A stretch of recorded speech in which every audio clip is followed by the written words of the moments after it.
पानीपत ग्रामीण विधानसभा की करीब 70 बाहरी कॉलोनियां किसी भी उम्मीदवार की हार जीत में बड़ा कारण बनेंगी। इन कॉलोनियों में करीब 1.25 वोटर्स हैं जो पानीपत की फैक्ट्रियों में काम करते हैं। इनमें यूपी, बिहार, बंगाल और ओडिशा से आए प्रवासी परिवार हैं। यही वजह है कि इस विधानसभा से चुनाव लड़ रहे बीजेपी प्रत्याशी महिपाल ढांडा अपने विकास कार्यों के दम पर इन कॉलोनियों में तीसरी बार आशीर्वाद लेने के लिए पहुंच रहे हैं।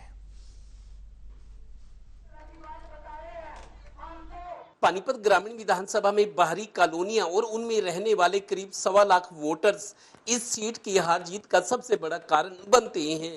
प्रदेश के सहकारिता मंत्री और इस विधानसभा से तीसरी बार बीजेपी के उम्मीदवार महिपाल ढांडा इन कॉलोनियों में कराए गए अपने विकास कार्यों को सबसे बड़ी ताकत मानते हैं।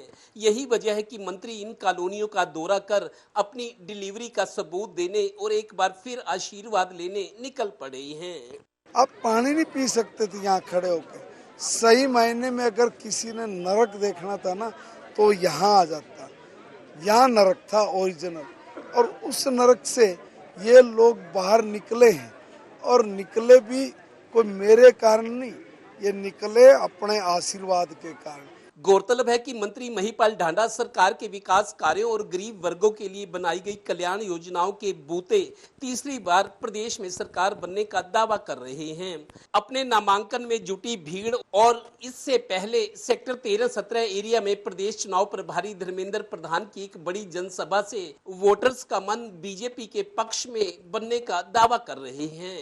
दावा नहीं, ये हकीकत है। जैसे पहले कांग्रेस के लोग बोल रहे थे कि भाई एक पानीपत ग्रामीण की सीट जीतेंगे, 3 सीट हार जाएंगे, यही बोलते थे।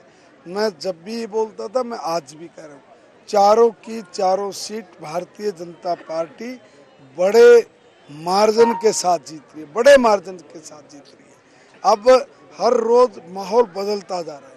हर रोज मैं इसराना की जानकारी ले रहा था, मैं समालके की जानकारी ले रहा था, मैं पानीपत सिटी की जानकारी ले रहा, ग्रामीण में मैं खुद घूम रहा हूँ। गौरतलब है कि महिपाल ढांडा के समर्थक और शुभचिंतक ढांडा के जीटी रोड बेल्ट में सबसे अधिक वोटों से जीतने का दावा कर रहे हैं। ढांडा पार्टी के उन 1 दर्जन विधायकों में शामिल हैं जो इस बार हैट्रिक पर चल रहे हैं। इसलिए आपने देखा कि मैं बिल्कुल मस्त मौला अपने ही अंदाज में रहता हूँ, उसी अंदाज में मैं चुनाव लड़ रहा हूँ। मुझे तो पता नहीं क्या है क्या नहीं। ये मुझे तो ये कहते हैं कि तू तो बस चलता जा, हाथ जोड़ता जा, नमस्ते कर, तेरा काम इतना, बाकी तो हमारा काम हम कर लेंगे, अभी कर रहे हैं अपना। चलिए देखिए 8 अक्टूबर को क्या फैसला आता है, क्योंकि अगले 20 दिन जनता ही जनार्दन है। कैमरामैन मनोज कुमार और सहयोगी श्रीनिवास के साथ Devendra Kathoria, Total News, Panipat bureau.